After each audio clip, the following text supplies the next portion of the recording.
Two twins ask a millionaire for help on Christmas Eve. The next day he sees them at his wife's grave. The grand clock in the Duran mansion struck 9 times, each chime echoing through the empty hallways like a harsh reminder of the loneliness that consumed Robert.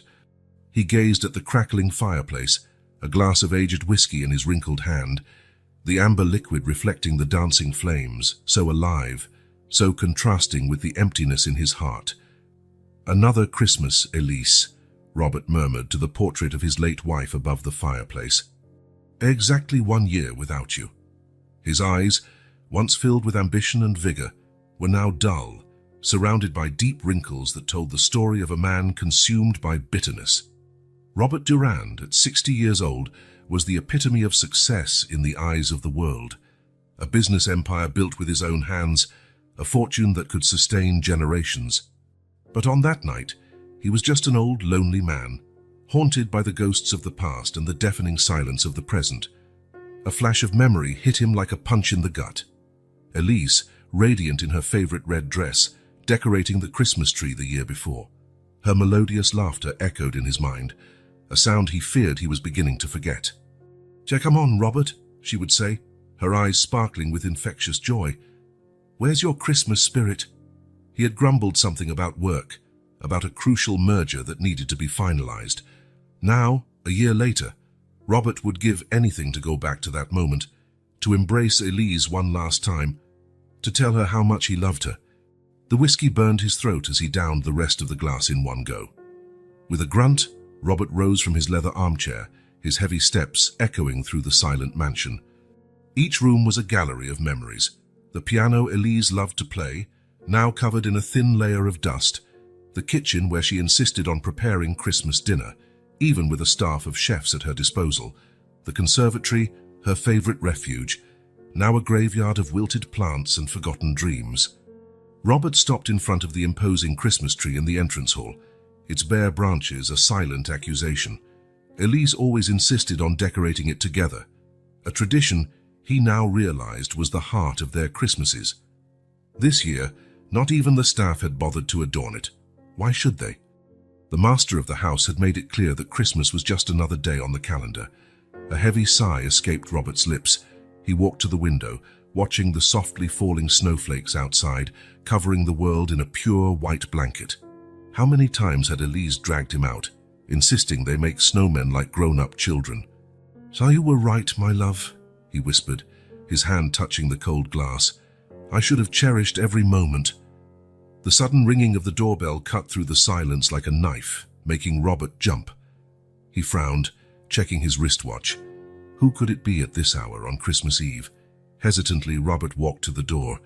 For a brief moment, an irrational glimmer of hope sparked in his chest. What if it were Elise? What if the past year had been just a terrible nightmare? Shaking his head to dispel such foolish thoughts, Robert turned the doorknob, opening the heavy oak door. What he saw on the other side made his heart stop for a moment. Before him, shivering in the cold night, were 2 children. Twins, he realized immediately. A boy and a girl, no more than 10 years old, with large brown eyes that looked at him with a mix of fear and desperate hope. "Please, sir," the boy stammered, his voice trembling from the cold and nervousness. We need help." The girl, holding her brother's hand tightly, stepped forward. "Our mother is very ill," she said, her voice small but determined. "We need money for her medicines." Robert froze, a turbulence of conflicting emotions swirling within him. Suspicion, irritation, curiosity, and surprisingly, a pang of compassion that he hadn't felt in a long time.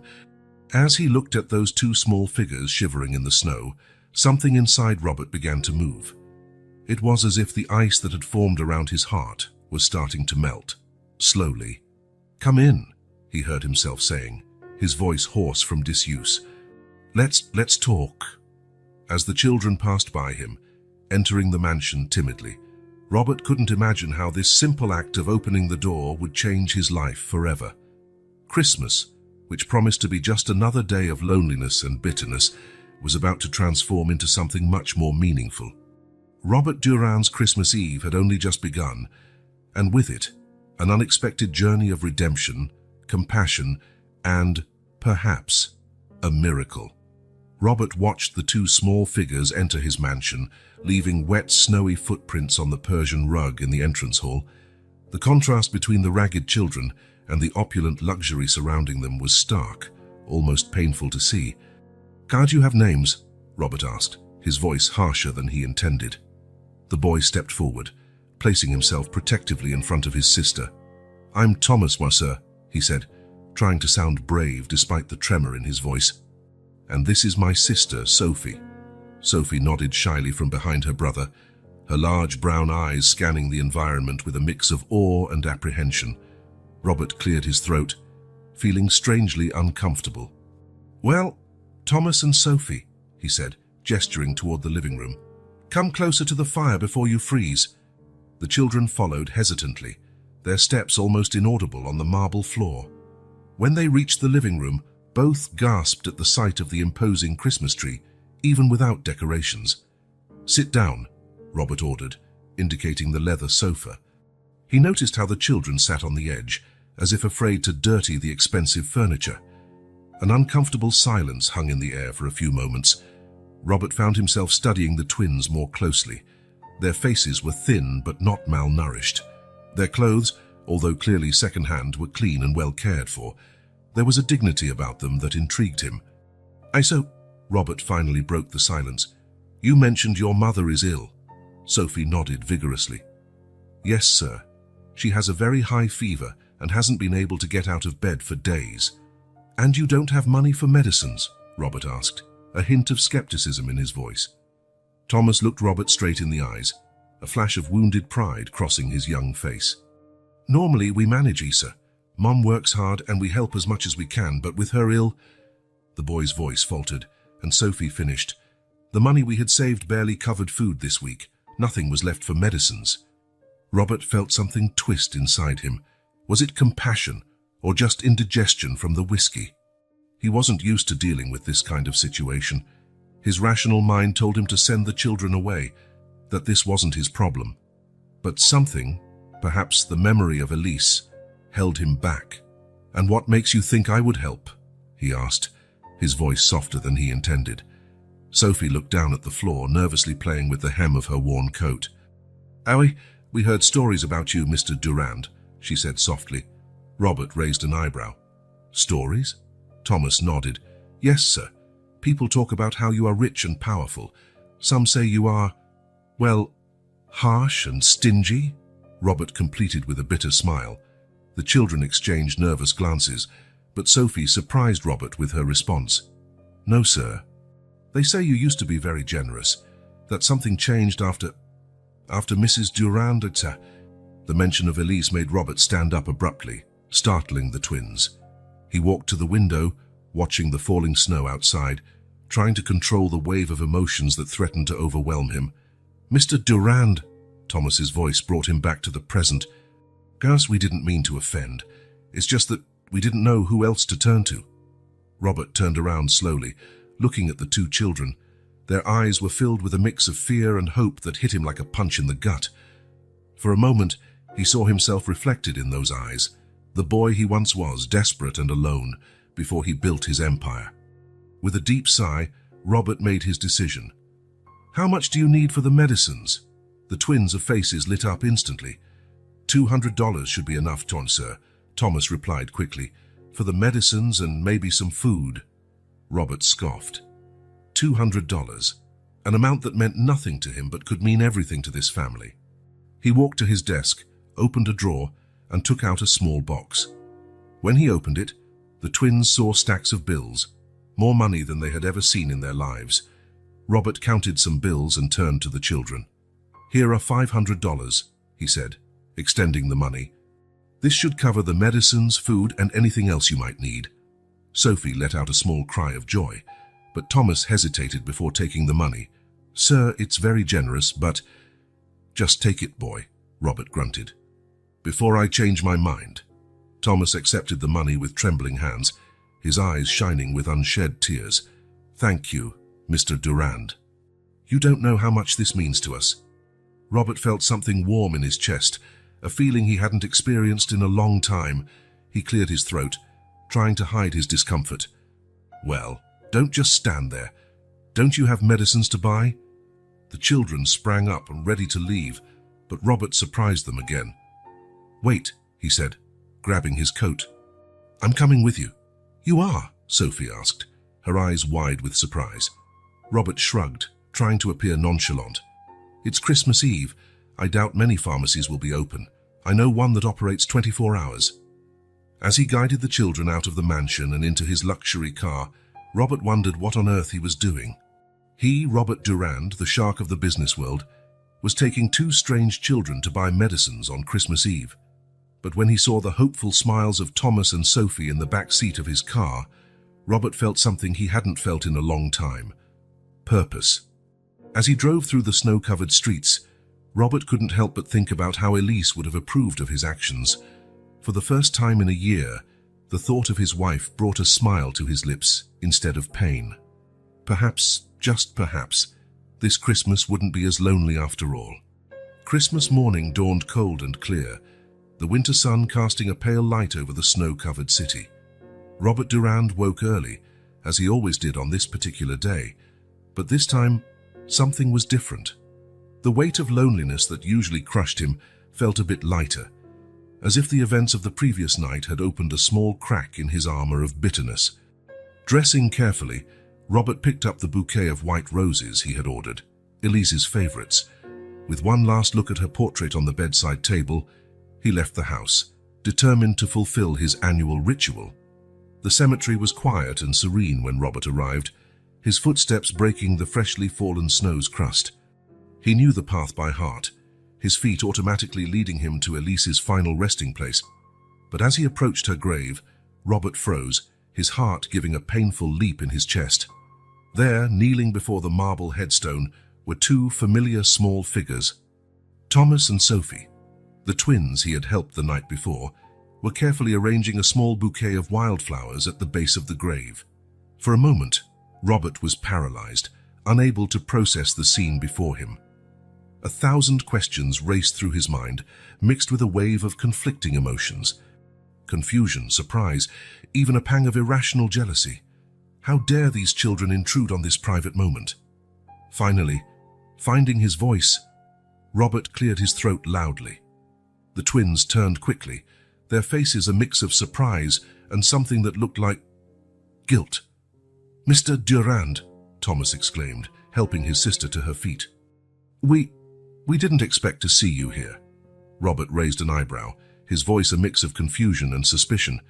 "I could say the same. What exactly are you two doing here?" Sophie stepped forward, her large eyes moist and fixed on Robert. "We came to thank Mrs. Elise, sir," she said softly, "as we do every year." The revelation hit Robert like a punch in the gut. "So every year," he repeated, his voice barely above a whisper. You knew my wife?" The twins exchanged a quick glance before Thomas responded, "Yes, sir. Mrs. Elise she was our godmother." The world seemed to spin around Robert. He leaned against Elise's headstone, feeling as if the ground was disappearing beneath his feet. "Godmother?" he managed to say. "But when?" Sophie, sensing Robert's shock, explained gently, "It started about 5 years ago. Mr. Durand, Mrs. Elise found us at the community center where she did volunteer work." Thomas continued, "Our mum was going through tough times, and Mrs. Elise, she just took us under her wing. She helped with food, clothes, school supplies, but more than that, she gave us love and attention." Robert felt unshed tears burn in his eyes. 5 years. For 5 years, his Elise had been a vital part of these children's lives, and he had no idea. How could he have been so blind, so absorbed in his own world? "Why did she never tell me?" Robert asked, more to himself than to the twins. Sophie answered softly, "She wanted to, Mr. Durand. Many times she talked about how she wished to introduce us to you. But she was afraid of how I would react," Robert completed, the realization hitting him like a cold wave. He remembered how many times he had complained about Elise's lost causes, about how she was wasting her time and resources on strangers. What a fool he had been. A heavy silence fell over the small group. Robert looked at Elise's grave, at the flowers carefully placed by the twins, and then at the children. Something, perhaps the memory of Elise, held him back from sending them away. "Did she talk about me?" Robert asked softly, his voice choked with emotion. Thomas nodded enthusiastically. "Jane all the time, sir. She always said how brilliant and hard-working you were, how you built everything from scratch," Sophie added, "and she always said how, deep down, you had a huge heart, that you just needed a chance to show it to the world." The children's words were like arrows hitting straight to Robert's heart.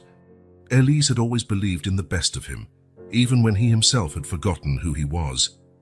"Last night," Robert began, a sudden realization hitting him.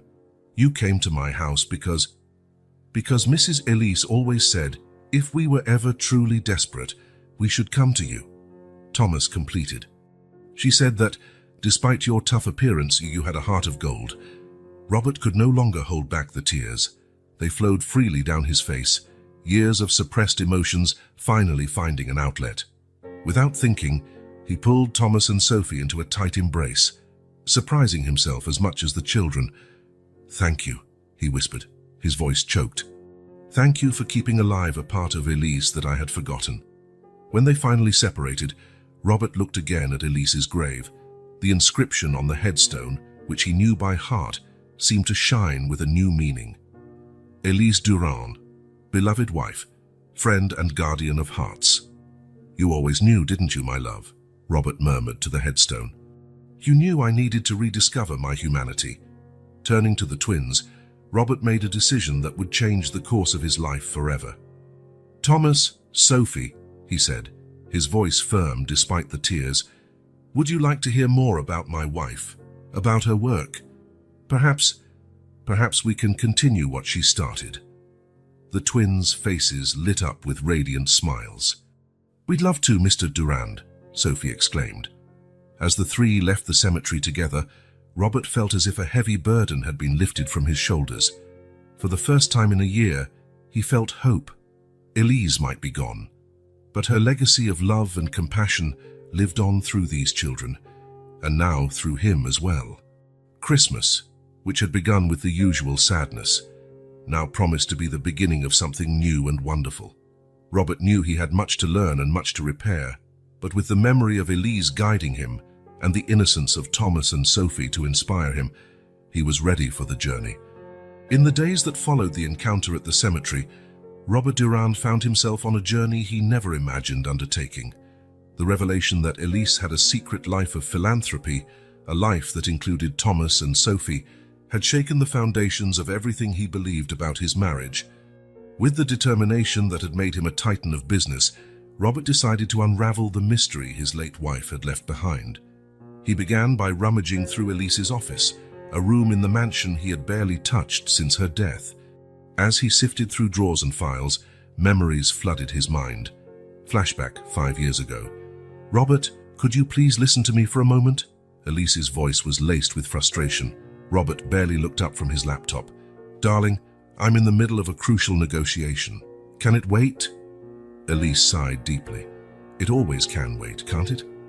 Our marriage, my projects, everything always can wait." That finally caught Robert's attention. He looked at his wife, noticing for the first time the weariness in her eyes. "What projects?" "Exactly, Robert," Elise replied, her voice a mix of sadness and resignation. "You don't even know her. Present." Robert shook his head, trying to push away the painful memory. How many times had he ignored the signs? How many opportunities to truly know his wife had he squandered? Continuing his search, Robert found a hidden folder in the back of a drawer. Inside it were receipts from donations, brochures from community centers, and a diary. With trembling hands, he opened the small leather-bound notebook. Elise's elegant handwriting filled the pages, and Robert began to read, feeling as if he were invading a sacred sanctuary. "Today, I met 2 extraordinary children at the center," one entry said. "Thomas and Sophie, so young, but with eyes that have already seen too much. I wish I could do more for them." Robert felt a lump form in his throat. He continued reading, absorbing each word like a man dying of thirst in the desert. Flashback 3 years ago. "Elise, are you donating money again?" Robert asked. His voice tinged with irritation as he examined the bank statement. Elise looked at him defiantly. "And if I am? I'm not saying you shouldn't," he replied, trying to keep his calm. "But these amount... Where is all this going?" For a moment, Robert saw something flash in Elise's eyes. Fear, guilt, but it was quickly replaced by determination. "To people who truly need it, Robert. Something you seem to have forgotten how to do." The words hit him like a slap. "What do you mean by that?" Elise sighed, the fight leaving her body. "Nothing, Robert. Forget it. Present." Robert closed his eyes, the pain of the memory almost physical. How could he have been so blind, so absorbed in his own world that he couldn't see the chasm growing between him and Elise? Returning to the diary, he continued reading. There were entries about Elise's volunteer work, her dreams of doing more, her frustration with his indifference, and, intertwined with it all, mentions of Thomas and Sophie. "The twins have made so much progress this month," one entry said. "Sophie is doing wonderfully in school now, and Thomas, Thomas has such a big heart. Sometimes I wonder if Robert and I had had children." The sentence trailed off, and Robert felt a pang of regret. They had decided not to have children, focusing on their careers. Or rather, he had decided, and Elise had agreed. Determined to discover more, Robert decided to visit the community center mentioned in the diary. Driving through the poorer part of the city, he found himself in a neighborhood he would normally avoid. The center was a modest building, painted in bright colors but clearly in need of repairs. As he entered, Robert was greeted by curious and some frankly hostile looks. Clearly, he didn't belong here. A middle-aged woman approached him, her face a mix of caution and curiosity. "Can I help you, sir?" Robert cleared his throat, suddenly nervous. "Yes, I'm looking for information about a volunteer, Elise Durand." The woman's face lit up with recognition, followed quickly by sadness. "Oh, Elise, what a terrible loss. She was an angel to us here." "You knew her well?" Robert asked, eager for any information. The woman nodded. "Of course. Elise was here almost every day. She helped with tutoring, fundraising, food distribution. She did everything." Robert felt a wave of shame. How did he not know any of this? "And did she ever mention two twins, Thomas and Sophie?" A soft smile appeared on the woman's face. "Ah, the little protégé of Elise. Yes, she adored those children. She always talked about how much she wanted to do more for them." As he conversed with the woman and other staff members at the center, Robert began piecing together the secret life of Elise. Each new piece of information was like a knife in his heart, reminding him of how much he had neglected, how much he had lost. Back at the mansion, Robert sat in his office, surrounded by the remnants of Elise's philanthropic life. The diary lay open in front of him, and he reread one of the last entries. "Sometimes I wonder if I'm doing the right thing by hiding all this from Robert, but then I remember how he reacted when I mentioned expanding our charity work. 'Why, we can't save the world, Elise,' he said. 'But what if we could save just one life? Wouldn't that be worth it? Oh, how I wish he could see the world through Thomas and Sophie's eyes. Maybe then he would understand.' Robert closed the diary, tears silently rolling down his face. He understood now. Too late for Elise, perhaps, but not too late to honor her legacy. Picking up his phone, he dialed a number. "Thomas, it's Mr. Durand. I'd like to talk to you and Sophie. About Elise, about her work, about how we can continue what she started." As he scheduled a meeting with the twins, Robert felt something he hadn't felt in a long time. Purpose. Elise might be gone, but through her diary, through Thomas and Sophie, she had left a map to his redemption, and he was determined to follow each step of that path, no matter where it led him. The sun had barely risen when Robert Durand parked his luxury car in front of the Hope Community Center. The contrast between his gleaming vehicle and the worn-down buildings around it was stark, a physical reminder of the chasm between the world he inhabited and the one Elise had secretly embraced. With a deep sigh, Robert stepped out of the car, adjusting his expensive suit, an armor that suddenly felt inappropriate and out of place. He hesitated for a moment before climbing the worn steps of the center, feeling the weight of the gazes of passers-by. Inside, he was greeted by a bustle of activity. Children ran from one side to another, volunteers organized piles of clothes and food, and the air was filled with the scent of fresh coffee mixed with the unmistakable smell of hope. Can I help you?" A firm yet gentle voice interrupted his thoughts. Robert turned to find a middle-aged woman with graying hair pulled back into a messy bun, looking at him with a mix of curiosity and caution. "Yes, I'm looking for Marie," Robert replied, his voice more hesitant than usual. "I was told she worked closely with Elise Durand." The woman's face lit up with recognition, followed by a shadow of sadness. "Ah, you must be Mr. Durand. I'm Marie. Elise spoke so much about you." Robert felt a pang in his chest. "She did." Marie nodded, gesturing for him to follow her to a small room in the back. "Oh, yes. She always said you had a huge heart, hidden beneath all that businessman facade." Sitting in a worn chair, Robert watched Marie prepare 2 cups of coffee. The environment was simple, cozy, so different from the sterile offices he was accustomed to. "Marie," Robert began, accepting the offered cup, "I'm trying to understand. What was Elise's work like here? Why did she never tell me?" Marie studied him for a moment, her eyes gentle but perceptive. "Mr. Durand, Elise was the heart of this place. She didn't just donate money. She donated her time, her energy, her love.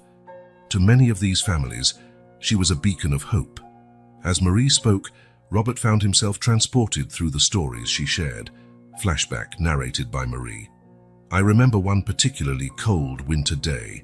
Elise arrived with armloads of blankets and coats. She had emptied half her closet. Mr. Durand said it made no sense to have so many things while people were freezing." Robert could vividly see in his mind Elise, with her radiant smile, distributing coats he hadn't even noticed were missing. And there were the twins, of course, Thomas and Sophie. The first time Elise saw them, they were huddled in a corner, distrustful of everyone. But Elise, she had a way with children. Within minutes, she had them laughing and playing. The image of Elise, kneeling on the floor, playing with the twins, brought tears to Robert's eyes. And she came almost every day after that, helping with homework, reading stories, sometimes just listening. To those children, Mr. Durand, Elise was more than a benefactor. She was family. Present. "Family," Robert repeated, the word heavy on his tongue. "She created a family here, didn't she?" Marie nodded gently. "In a way, yes, but never doubt, Mr. Durand, that you were the center of her world. She wanted to share the love she had." Robert struggled to find his voice. "But why did she never tell me? Why keep all this a secret?" Marie sighed, setting her cup aside. "Elise, she told me once that she feared your reaction, that you wouldn't understand, that you would see it as a lost cause." The words hit Robert like a punch in the gut. How many times had he used that very phrase? How many times had he dismissed Elise's concerns with the less fortunate? And she was right, he admitted, his voice choked. "I wouldn't have understood. I was so blind." Marie reached out, gently touching Robert's arm. "But now you are here, aren't you? You are trying to understand. Elise always believed that one day you would see the world as she saw it." Robert looked around the small room, noticing for the first time the colorful drawings on the walls, the well-loved but cared-for toys, the photos of smiling, hopeful eyes. "What happens now?" he asked, more to himself than to Marie. "Say, how can I honor what she did?" Marie smiled, a smile that reminded Robert so much of Elise that it made his heart ache. "By getting to know the people she helped, by seeing the impact she had." In the minutes that followed, Marie guided Robert through the center. He met families Elise had helped find housing, children she had tutored, elderly people she visited regularly. Each story, each face lit up by the mention of Elise's name, was like a piece of a puzzle falling into place. Robert began to see not just the work Elise did, but the woman she truly was, compassionate, dedicated, tireless in her pursuit of making the world a better place. When they reached a wall covered in photos, Robert stopped, his gaze captured by an image in particular. In it, Elise was sitting on the floor surrounded by children, her face radiant with happiness. Beside her, Thomas and Sophie smiled shyly at the camera. That was taken just a few weeks before. Marie paused, her voice faltering. Before the accident, Robert completed softly. Marie nodded. Elise was so excited that day. She had big plans, wanted to expand the center, create more programs. She talked about finally telling you, about how you could do it together. Robert felt as if the air had been knocked out of his lungs. The realization of what could have been, of the future that was stolen not just from him and Elise, but from all these people, was overwhelming. Marie, he said, his voice firm despite the emotional turmoil, I want to know everything. Every project Elise had in mind, every dream she shared. I want to continue her work. Marie's eyes filled with tears. Oh, Mr. Durand, Elise always said you had a heart of gold. She would be so happy to hear this. As he left the center hours later, Robert felt transformed. The world around him looked different, not a place of numbers and business, but of people, stories, and possibilities. Elise had left a legacy, not of wealth or power, but of love and compassion. And now, finally, Robert was ready to be a part of it. Looking up at the sky, he whispered, I understand now, my love, and I promise I will make you proud. With that promise echoing in his heart, Robert Durand took the first step in a journey that would change not just his life, but the lives of countless others. The legacy of Elise would live on, and through it, she would continue to make the world a better place. The address Marie had provided led Robert to a neighborhood he barely knew existed in his own city. Narrow streets lined with rundown buildings and shops with faded facades formed a labyrinth of hidden poverty.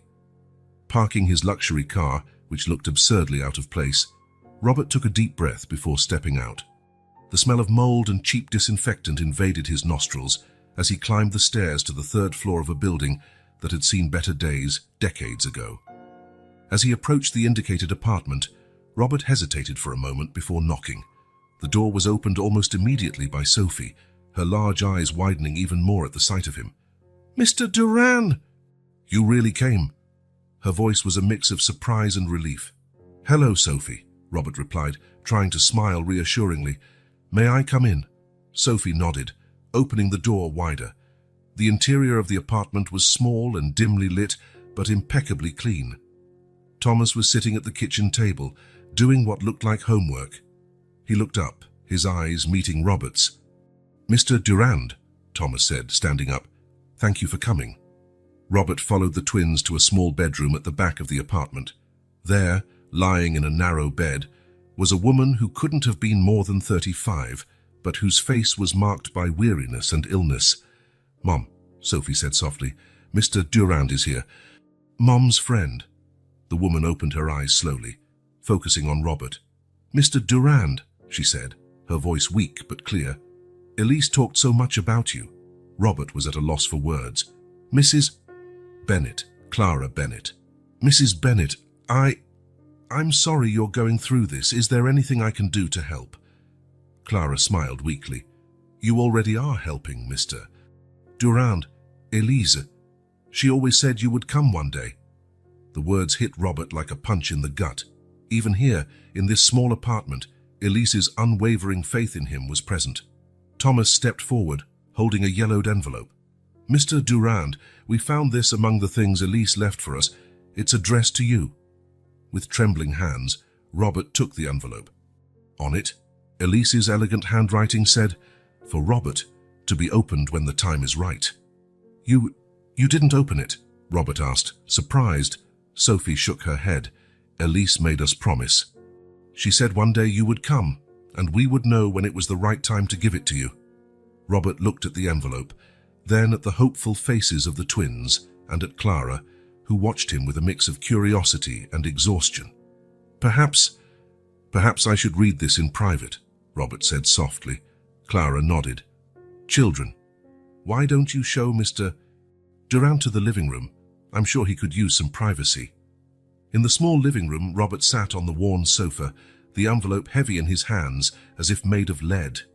With a deep sigh, he opened it carefully and began to read. My dear Robert, if you are reading this letter, it means you have finally found your way to Thomas, Sophie, and Clara.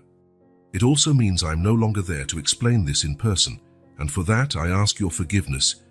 There is so much I wanted to tell you, so much I wished to share, but I feared you wouldn't understand, that you would see only numbers and risks, not the faces and the lives I saw. Thomas and Sophie entered our lives, yes, our lives, Robert, 5 years ago. I found them at the community center, 2 bright children struggling against impossible odds. Clara, their mother, was doing her best, but life had not been kind to her. I knew I couldn't just ignore them. So I began to help. At first, it was small things, food, clothes, help with the rent. But soon I realized what they really needed was hope, someone who believed in them. Robert, I saw so much potential in these children. Thomas has a gift for numbers that rivals yours, and Sophie, she has a heart so big, so full of compassion. They reminded me of us, of how we were before life hardened us. I know you must be wondering why I kept this a secret. The truth is, I was afraid of your reaction, afraid you wouldn't understand.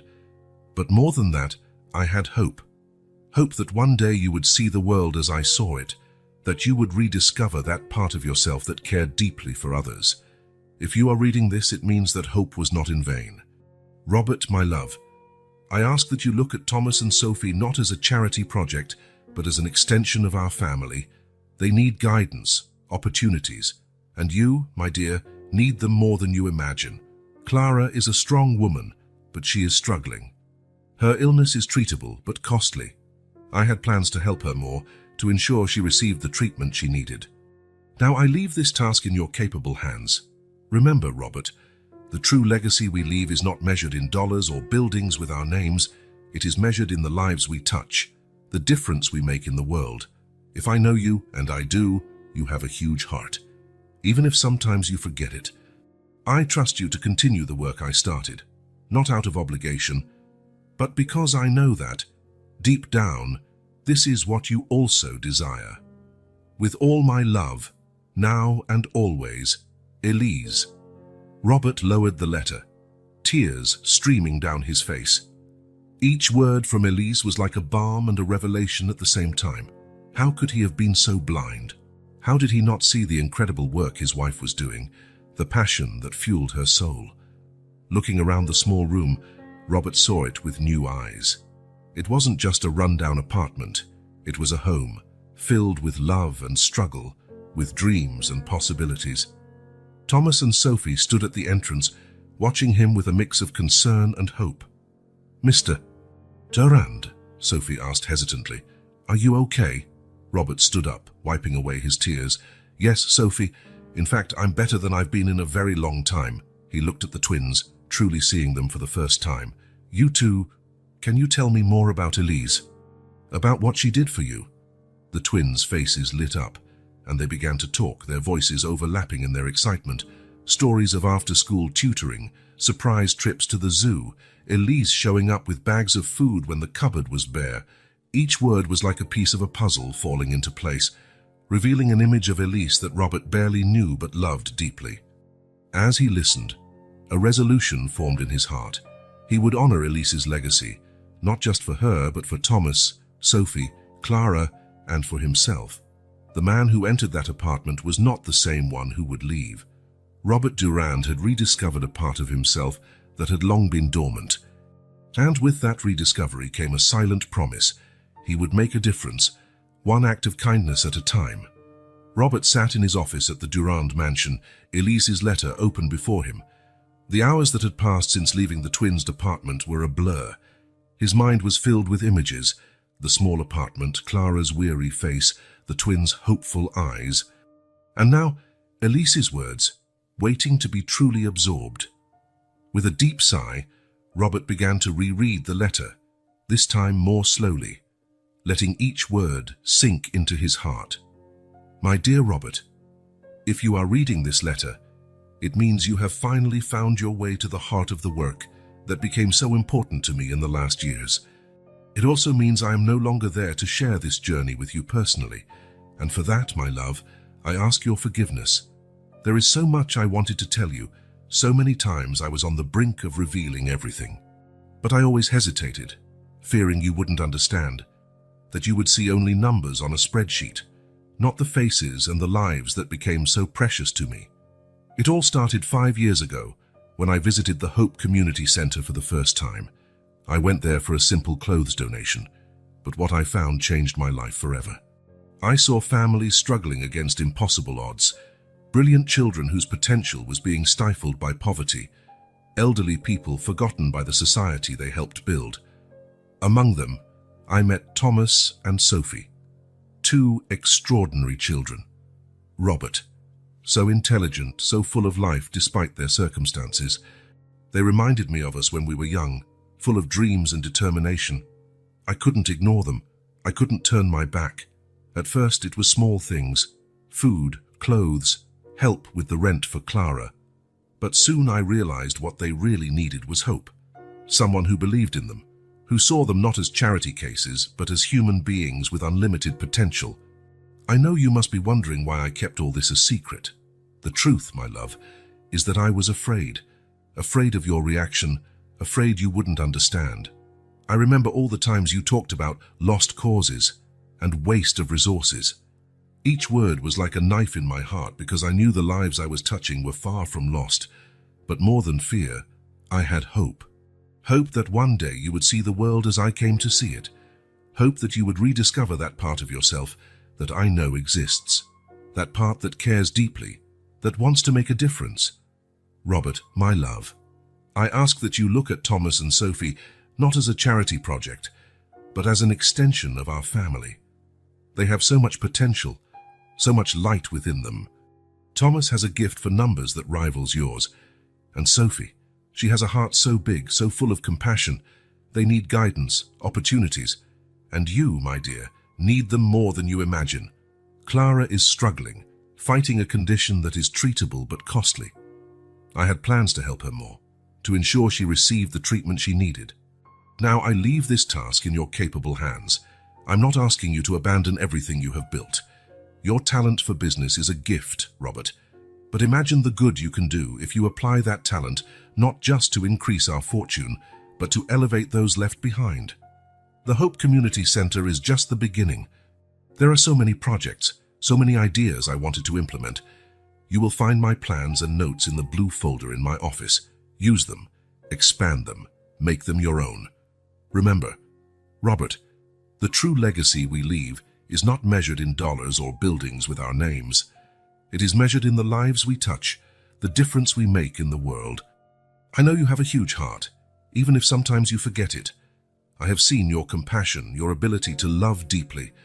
That is why I fell in love with you, why I chose to spend my life by your side. I trust you to continue the work I started, not out of obligation or guilt, but because I know that, deep down, this is what you also desire. See it not as a burden, but as an opportunity to rediscover the best part of yourself. Thomas, Sophie, Clara, and all the other lives I touched, they are not just recipients of charity. They are our future, our hope for a better world. Guide them, lead them. Let them guide you back to the person I know you can be. And Robert, my love, allow yourself to be transformed by this journey. Open your heart not just to give but to receive. The love, the gratitude, the joy I found in this work, it is a treasure I want to share with you, even if I am no longer there to do it in person. You have always been my rock, my strength. Now, I ask you to be that for others. Be the man I know you are, compassionate, generous, capable of changing the world. I trust you, Robert. I trust your heart, your ability to love and to make a difference. With all my love, now and always, Elise. Robert lowered the letter, tears silently rolling down his face. Each word from Elise was like a balm and a revelation at the same time. How could he have been so blind? How did he not see the incredible work his wife was doing, the passion that fueled her soul? Looking out the window at the immaculate garden of the mansion, Robert wondered how many meals could be provided, how many lives could be changed, with the cost of maintaining that perfect garden. Turning back to his desk, Robert picked up his phone. With renewed determination, he dialed a number. "Marie, it's Robert Durand. I need your help. I want to know more about Elise's projects, about how I can continue them and expand them." As he spoke, Robert felt something stir within him, a purpose, a passion that had lain dormant for years. Elise had left more than a letter. She had left a calling, a challenge to be a better person, to make the world a better place. And Robert Durand was ready to accept that challenge, not just for Elise, but for himself and for all the lives he now knew he could touch. In the days that followed the reading of Elise's letter, Robert Durand found himself on an emotional roller coaster. The mansion, once a symbol of his success, now felt empty and cold. Each room, each luxurious object, was a painful reminder of how far he had strayed not just from Elise, but from his own values. One morning, Robert found himself standing before Elise's portrait in the main hallway. Her eyes, painted with perfection, seemed to follow him, filled with a mix of love and disappointment. "How could I have been so blind?" he murmured to himself, the guilt weighing heavily on his chest like an anchor. Flashbacks flooded his mind. Elise trying to talk about her volunteer work during dinner, only to be interrupted by a business call, her suggesting they donate to a local charity, and him dismissing the idea as inefficient. The nights she went out, saying she was meeting friends, when in reality she was at the community center. The realization of how much he had lost, of how many opportunities for connection and understanding he had squandered, was overwhelming. Robert walked to his office, a room that had once been his refuge. Now, looking at the awards and recognitions adorning the walls, he wondered what their true value was. Picking up his phone, he dialed a familiar number. "Marie? It's Robert. Do you have a moment to talk?" Hours later, Robert found himself sitting in front of Marie at a small cafe next to the Hope Community Center. The contrast between this simple, welcoming environment and the luxurious restaurants he usually frequented did not go unnoticed. "Mr. Durand," Marie began, her voice gentle but firm, "how can I help you?" Robert stirred his coffee, searching for the right words. "Marie, I'm struggling. The more I discover about Elise's work, the more I realize how disconnected I was, not just from her, but from everything that truly matters." Marie nodded understandingly. "It's natural to feel this way, Mr. Durand. Elise was an extraordinary woman, with an incredible ability to see the best in people and situations. But how could she see the best in me?" Robert exploded, surprised by his own vulnerability. "I was so focused on myself, so obsessed with success and status. How could she love someone like that?" Marie smiled softly. "Mr. Durand, Elise didn't love an imaginary version of you. She loved you, with all your complexities and contradictions. She saw in you not just who you were, but who you could be." Those words hit Robert deeply. He remembered moments when Elise looked at him with an intensity that was almost unsettling, as if she were seeing something he himself couldn't see. "But I failed her, Marie," Robert said, his voice almost a whisper. "I was so busy building an empire that I didn't see the incredible work she was doing right under my nose." Marie reached out, gently touching Robert's arm. "Mr. Durand, Elise never saw it as a failure. She saw it as a journey. She believed that one day you would find your way back to what truly matters." Robert reflected on those words. "But how can I correct this now? How can I honor her legacy when I feel like I barely knew her?" Marie sighed, setting her cup aside. "By knowing her now, through the lives she touched, through the work she began, Elise left you a map, Mr. Durand. Not a map of guilt or regret, but of redemption and purpose." As Marie spoke, Robert felt something shift within him. The guilt that had been crushing him began to give way to something different: determination. "Marie," he said, his voice gaining strength, "I want to understand everything. Every project, every person Elise helped. I want to know how I can continue her work, not just as an obligation, but as a mission." Marie's smile widened. "That, Mr. Durand, is exactly what Elise always hoped to hear." In the minutes that followed, Marie shared stories about Elise, her unwavering dedication, her ability to see potential where others saw only problems, her genuine joy in helping others. As he listened, Robert felt as if he were getting to know his wife all over again, seeing her through new eyes. Each story was a revelation. showing a side of Elise he had only glimpsed but never truly understood. When they finally parted ways, Robert felt different. The guilt was still there, but now it was accompanied by something more: hope. Walking back to his car, Robert paused to observe the Hope Community Center. He saw children entering for after-school classes, elderly people gathering for a socialization program, young mothers attending a job skills workshop.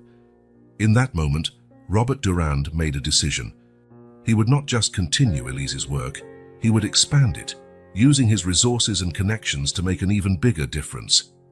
"I understand now, Elise," he murmured to himself, "and I promise I won't let you down."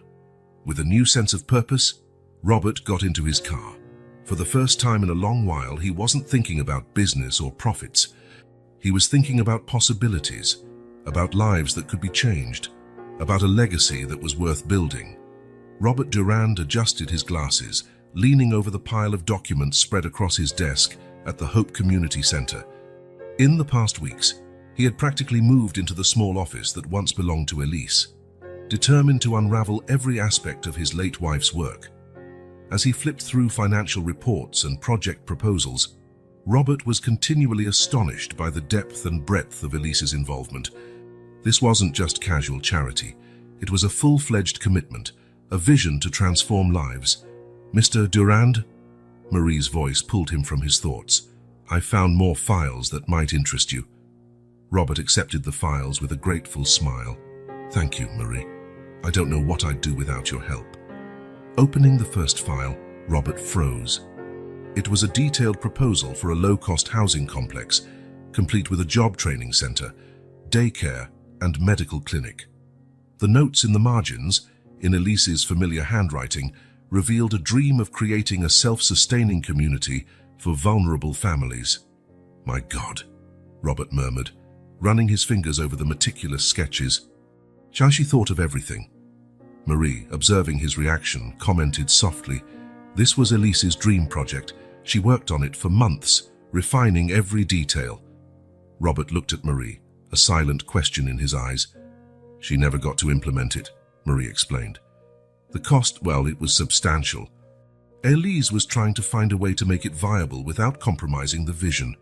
At that moment, the office door opened and Thomas and Sophie entered, their faces lighting up at the sight of Robert. "Mr. Durand," Sophie exclaimed. "We came to help like you asked." Robert smiled, genuinely happy to see the twins. In the past weeks, they had become a constant presence in his life, helping him navigate Elise's legacy. "Perfect timing, kids," Robert said, showing them the plans. "Have you ever heard of the Phoenix Project?" Thomas's eyes widened at the sight of the drawings. "The Phoenix Project. Mrs. Elise showed us this once. She said it would be a place where families like ours could really start over." Sophie nodded enthusiastically. She talked about how there would be classes for adults to learn new skills and a safe place for kids to play after school. Hearing the excitement in the twins' voices, Robert felt a pang of regret. How many times had Elise tried to share this passion with him, only to be ignored? "Can you tell me more?" Robert asked, pulling up chairs for the twins. "About this project, about how Elise helped you and other families." For the next few minutes, Thomas and Sophie shared stories that made Robert's heart ache. Elise didn't just provide material help. She invested time and love. She tutored children after school, organized job fairs for unemployed parents, and even accompanied the elderly to doctor's appointments. "One time," Sophie said, her eyes shining with the memory, "Mrs. Elise found out our neighbor, Mr. Johnson, couldn't afford his heart medication. The next day, she showed up with a bag full of medicines and food." Thomas added, "And remember when Mrs. Ramirez's daughter needed surgery? Mrs. Elise not only helped pay for it, but stayed at the hospital with her during the entire recovery." Each story was a revelation, showing a side of Elise that Robert barely knew but loved deeply. As the twins spoke, Robert turned his attention back to the financial documents. Something wasn't adding up. The amounts donated to the center and the expenses for the projects far exceeded the official contributions recorded. With growing discomfort, Robert began cross-referencing dates and amounts. The truth hit him like a punch in the gut. Elise had been using large sums of her personal fortune to fund these projects, far beyond the agreed-upon donations for charity. "Marie," Robert called, his voice trembling, "did you know about this? About how much Elise was investing personally?" Marie hesitated before answering. "She made me promise to keep it a secret, Mr. Durand, Elise. She didn't want you to worry or try to stop her." Robert closed his eyes, feeling a wave of emotions: admiration for Elise's generosity, guilt for not noticing, fear of what this meant. "Mr. Durand," Sophie's voice brought him back to the present. "Are you mad at Mrs. Elise?" Robert looked at the twins' concerned faces and at Marie, who watched him with apprehension. In that moment, he made a decision. "No, Sophie," he replied softly. "I'm not mad. I'm inspired." Standing up, Robert walked to the window, looking out at the bustle of activity. He saw families receiving food baskets, children laughing in an art class, a group of adults leaving a job skills workshop. Turning back to Marie and the twins, Robert spoke with renewed determination. "The Phoenix Project. We're going to make it happen, not just as Elise planned, but bigger, better. We're going to make it her legacy." Marie's eyes filled with tears, while Thomas and Sophie exchanged excited glances. "But Mr. Durand," Marie began, "the cost—" Robert raised a hand, gently interrupting her. "Money is not an issue, Marie. Elise was right to use our fortune for this. It's time I did my part." In that small office filled with dreams and plans, Robert Durand felt, for the first time in a long while, that he was on the right path. The discoveries of the day were not just about projects and finances. They were about truly understanding Elise's heart and, in the process, rediscovering his own. With the twins beaming with excitement and Marie smiling through her tears, Robert began outlining the next steps. Elise's legacy would not just continue, it would flourish, touching more lives than she ever imagined possible. And for Robert, it was just the beginning of his own journey of redemption and purpose. Robert Durand adjusted his tie, facing his reflection in the elevator mirror. The man looking back at him seemed different. His eyes held a gleam of determination that had been absent for too long. Today was a decisive day. The elevator doors opened to the boardroom of Durand Enterprises. Around the polished mahogany table, his top financial advisors and executives awaited, their expressions ranging from curiosity to concern. "Gentlemen," Robert began, his voice firm, "thank you for your presence at this emergency meeting. We are here to discuss a significant shift in the direction of our company and the allocation of our resources." He paused, observing the reactions. Some exchanged nervous glances, others leaned forward, intrigued. "As you know, my late wife Elise was involved in philanthropic work before her passing. What you don't know is the extent and impact of that work." Robert then detailed his discoveries from the past weeks, Elise's deep involvement in the Hope Community Center, the projects she initiated, the lives she touched. Finally, he came to the crucial point. "It is my intention not only to continue Elise's work, but to significantly expand it. Starting with the Phoenix Project, a housing complex and training center for vulnerable families." The silence that followed was broken by Charles Winthrop, the CFO, who cleared his throat nervously. "Mr. Durand, with all due respect, the costs of such a project would be substantial." "I am well aware of that," Robert interjected. "But it is an investment I am willing to make, both personally and through the company." The room erupted in protests and questions. Robert let them speak, observing calmly. When the tumult subsided, he spoke again.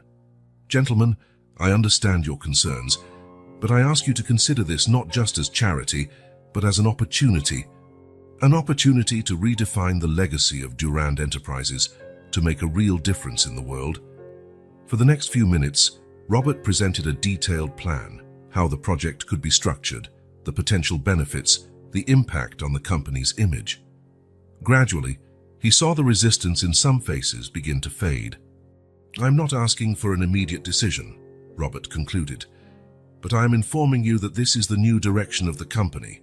Those who wish to be part of this new journey are welcome. For the others, well, I understand if you choose to pursue other paths, Leaving the boardroom, Robert felt the weight of his decision, but also a lightness he hadn't experienced in years. His phone rang. It was Marie. "Mr. Durand, Clara, the twins' mother, has had a relapse. They're at the hospital now." Without hesitation, Robert changed his route. "I'm on my way, Marie." At the hospital, Robert found Thomas and Sophie in the corridor, their small faces marked by worry. "Mr. Durand!" Sophie exclaimed, running to hug him. Thomas, always more reserved, stayed back, but the relief in his eyes was evident. "How is she?" Robert asked gently. "The doctors are with her now," Thomas replied. "They said they need to do more tests." Robert nodded, placing a reassuring hand on the boy's shoulder. "Don't worry. We'll make sure your mother gets the best treatment possible." In the hours that followed, Robert found himself navigating a world entirely new to him. He spoke with doctors, ensuring Clara received priority care. He organized meals for the twins, making sure they had a comfortable place to wait, and even helped Thomas with his homework while they awaited news. When the doctor finally emerged to speak with them, Robert was by the twins' side, a steady and reassuring presence. "Mrs. Bennett will be fine," the doctor assured them. "But she will need continuous treatment and special care for a while." Before Thomas or Sophie could worry about the costs, Robert intervened. "Don't worry about any of that. I'll take care of everything." The twins' eyes filled with tears of gratitude, and Robert felt something stir within him, a mix of emotion and purpose that he hadn't experienced in a long time. Later, sitting by Clara's bedside, Robert reflected on the day's events. The resistance from his executives seemed insignificant compared to the hopeful smiles of Thomas and Sophie. The concerns about profits and stocks paled in comparison to the real struggles of families like Clara's. Clara opened her eyes slowly, focusing on Robert. "Mr. Durand," she murmured, her voice weak but filled with gratitude. "The twins told me what you did. How can I ever thank—" Robert shook his head, gently holding Clara's hand. "No need for thanks. I'm just continuing the work Elise started." In that moment, looking at Clara's tired but hopeful face, at the twins sleeping peacefully on the sofa, Robert felt a certainty he hadn't known in a long time. He was exactly where he needed to be, doing exactly what he needed to do. The path ahead would be challenging, he knew. There would be resistance, obstacles, and moments of doubt. But for the first time in a long time, Robert Durand felt truly alive, truly purposeful. Elise had left more than a legacy of charity.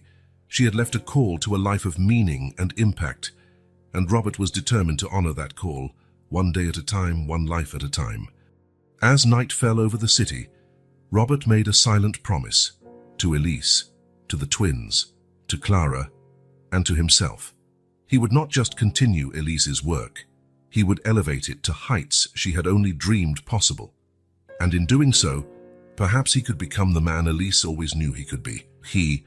Christmas Eve dawned with a soft winter sun, casting a pale light over the snow-covered city. Robert Durand stood at the entrance of the Phoenix Project construction site, the contrast between the once abandoned lot and the now bustling activity stark and satisfying. "Good morning, Mr. Durand," the foreman called out, approaching with blueprints in hand. "We have some updates to review." Robert smiled, feeling a surge of satisfaction. In the past months, the Elise Durand Foundation had moved from paper to a force for change in the community. The Phoenix Project was just the beginning. As he walked through the site, Robert reflected on the journey that had brought him here. The initial resistance from his executives had given way to cautious support as the benefits to the company's image and the potential tax incentives became evident. Still, balancing the demands of his traditional business with his new philanthropic mission was a constant challenge. His phone rang. It was his assistant. "Mr. Durand, don't forget the board meeting in an hour." Robert sighed. "Thank you, Jennifer. I'll be there." Driving back to the city center, Robert felt the weight of his dual roles. At Durand Enterprises, he was still the ruthless CEO, making deals and maximizing profits.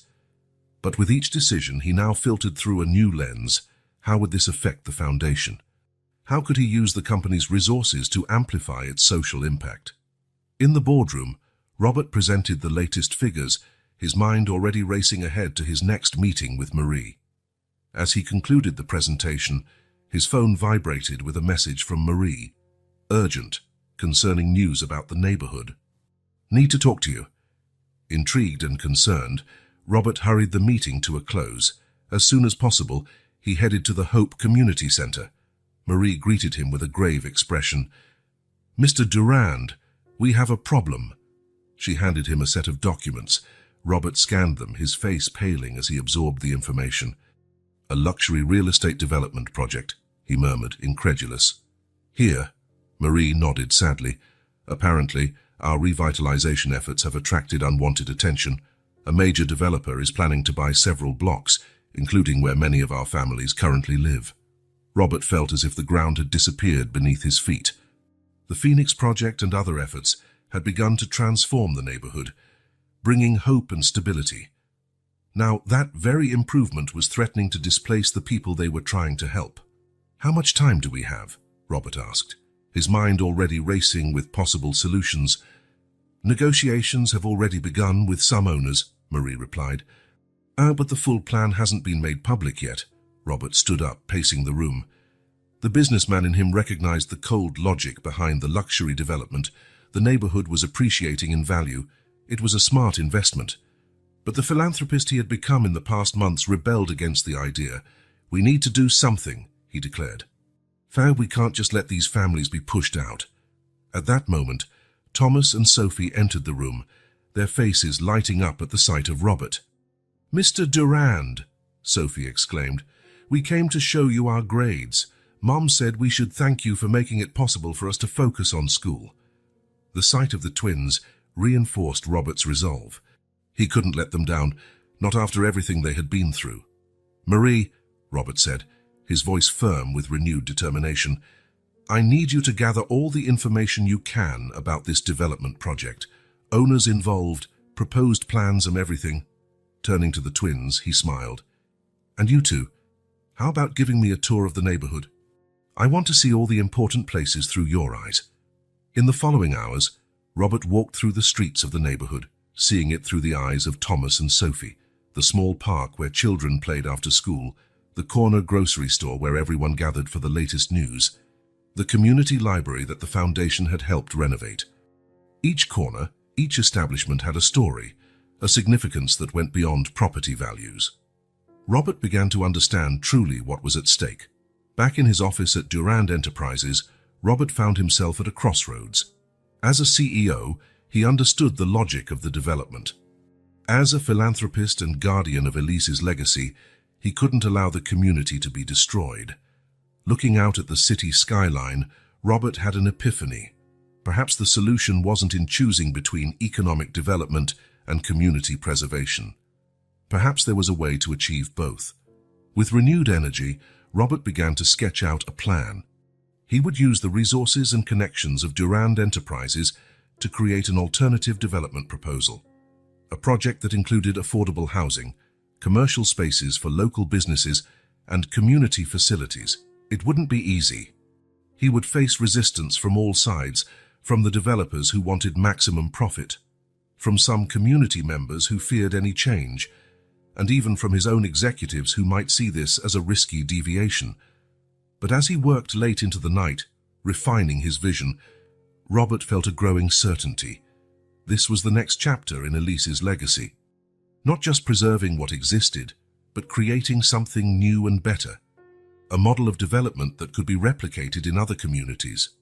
When the sun rose, illuminating the first drafts of his ambitious plan, Robert knew he was on the right path. The challenge ahead was immense, but for the first time in his life, he felt he was fighting for something greater than himself. With determination, Robert picked up the phone. It was time to assemble his team, to begin the battle to save not just a neighborhood, but to redefine what responsible urban development looked like. The community hall was packed, the air buzzing with a mix of anxiety and hope. Robert Durand stood on the small makeshift stage, looking out at the faces turned toward him, some hopeful, others skeptical, all concerned. He took a deep breath, remembering why he was there. "Good evening, everyone," Robert began, his voice steady. "We are here to discuss the future of our community. As many of you know, there are plans for a major real estate development in this area." A murmur of concern rippled through the crowd. Robert raised his hand, asking for silence. "But I am here to tell you that we have a choice. We can allow others to decide our fate, or we can fight for a vision that preserves the heart of this community while embracing progress." In the days that followed that first meeting, Robert threw himself into the battle to save the neighborhood. He mobilized a team of lawyers, urban planners, and community activists. His business connections, once used to close lucrative deals, were now directed toward a greater cause. One afternoon, while reviewing strategies with his team, Robert received an unexpected visitor. It was George Hawthorne, an old business associate and now the primary investor in the gentrification project. "Robert, my old friend," George smiled, but his eyes were cold. "I hear you're causing some trouble for our development." Robert stood up, meeting George's gaze. "Not trouble, George, just doing what's right." "Doing what's right," George laughed without humor. "Since when is impeding progress the right thing? Think of the jobs we're creating, the economic boost for the city, at the cost of displacing entire families, destroying a community," Robert countered. "There's a better way to do this, George, a way that benefits everyone, not just the investors." The conversation stretched on, tense and charged. When George finally left, his veiled threat lingered in the air. "Be careful, Robert. You're playing with forces that can crush you and everything you've built." But Robert was undeterred. Instead, the threat only fueled his determination. In the following weeks, Robert worked tirelessly. He organized more community meetings, listened to concerns, and incorporated ideas from the residents. Thomas and Sophie, along with other families, became the public face of the campaign, sharing their stories with the media and at public hearings. "Mr. Durand didn't just help us," Sophie declared in an emotional interview. "He showed us how to fight for ourselves, to believe we deserve a better future." The pressure, however, was intense. Old allies in the business world began to distance themselves from Robert. Some members of the Durand Enterprises board expressed concerns about the impact on their business.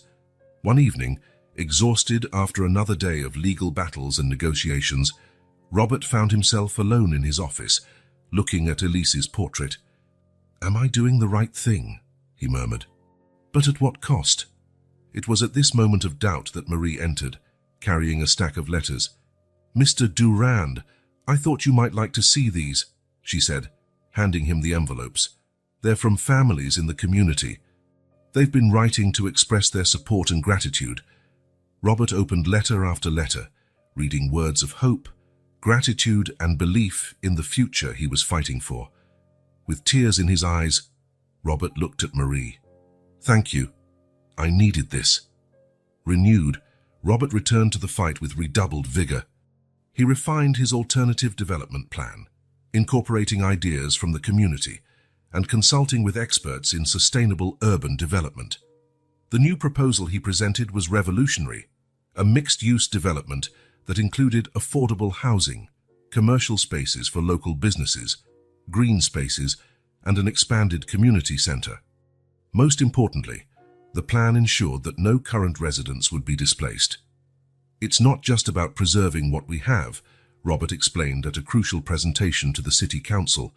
"It's about creating a model of growth that benefits everyone, residents, businesses, and the city as a whole." The battle reached its climax at a tense public hearing. On one side were the powerful investors behind the original development. On the other, Robert and the united community. When it was his turn to speak, Robert stood up, feeling the weight of all the lives that would be affected by this decision. "As ladies and gentlemen of the council," so he began, "we stand at a crossroads that will define not just the future of this neighborhood, but the character of our city. We can choose the easy path of quick profits, or we can take the more challenging but infinitely more rewarding path of inclusive growth." He continued, presenting his vision with passion and clarity. When he concluded, Robert looked directly at the council members. "This is not just a development plan, it is a statement of values. It is saying that we believe in a city that grows not at the expense of its citizens, but with them." The silence that followed was broken by a wave of applause from the gallery, where community members were gathered. The hours that followed were a whirlwind of deliberations and backroom negotiations. When the council finally announced their decision, the room erupted in cheers and tears of relief. Robert's plan had been approved, with some minor modifications. As the crowd celebrated around him, Robert found himself surrounded by Thomas, Sophie, and their families. "You did it, Mr. Durand," Thomas exclaimed, his eyes shining with admiration. Sophie hugged him tightly. Mrs. Elise would be so proud. Robert felt a wave of emotion hit him. He looked around at the joyful, hopeful faces and knew he had made the right choice. It wasn't just about saving a neighborhood. It was about redefining what successful business leadership looked like in the 21st century. That night, as he returned home, Robert reflected on the journey that had brought him to this point. The man who had once been focused solely on profits and power had become a champion for community and compassion. The mansion, once a symbol of his loneliness and ambition, now pulsed with the memories of the celebration and the promise of many more to come. The city before him was no longer just a battleground for business conquests, but a tapestry of interconnected lives, each with the potential to shine. Robert smiled, feeling the warmth of the setting sun.